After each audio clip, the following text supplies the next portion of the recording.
নমস্কার বন্ধুরা, Annapurna official channel থেকে আপনাদের সবাইকে জানাই স্বাগত। তো আজকে আমি এক রেসিপি নিয়ে চলে এসেছি, শিঙি মাছ আলু বেগুন দিয়ে ঝোল। তো চলুন রেসিপিটি প্রথম থেকে দেখে নেওয়া যাক।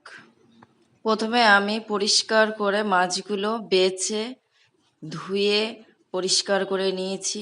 এবারে কড়াইতে তেল দিয়েছি, দিয়ে মাছগুলো এক এক করে ভেজে নেব। তো দেখুন বন্ধুরা, মাছগুলো আমি ভেজে নিচ্ছি। তো দেখুন লম্বা লম্বা করে আলু আর বেগুন কেটে নিয়েছি। ওই তেলের মধ্যে আমি আলু আর বেগুন ভেজে নেব।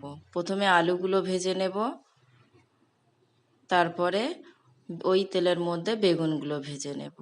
দেখুন বন্ধুরা, বেগুন আমার ভাজা হয়ে গেছে, আলু বেগুন আমার ভাজা হয়ে গেছে।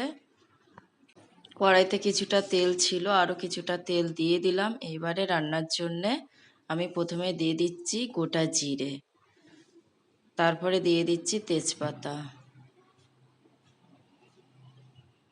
এবারে দিয়ে দিচ্ছি পেঁয়াজ, তারপরে দিয়ে দিচ্ছি টমেটো, দিয়ে আমি 5 মিনিট মতন ভালো করে নাড়িয়ে নিয়েছি। এবারে দিয়ে দিচ্ছি আদা বাটা। এবারে মশলার উপকরণগুলো জিরে, হলুদ, লঙ্কার গুঁড়ো আর ধনের গুঁড়ো। তো দেখুন বন্ধুরা, আমি খুব ভালোভাবে মশলাগুলো কষিয়ে নিয়েছি। এবারে দিয়ে দিচ্ছি ভেজে রাখা আলু আর বেগুনগুলো। তো এগুলো আমি 5 মিনিট মতন কষিয়ে নেব। দেখুন কষানো হয়ে গেছে, মশলা থেকে আমার তেল বেরিয়ে গেছে। এবারে আমি এর মধ্যে দিয়ে দিচ্ছি গরম জল। তো আমি কিছুক্ষণ ঢেকে রাখার পর এবারে দিয়ে দিচ্ছি মাছগুলো। তো দেখুন বন্ধুরা, আবারও আমি কিছুক্ষণ ঢেকে রাখবো।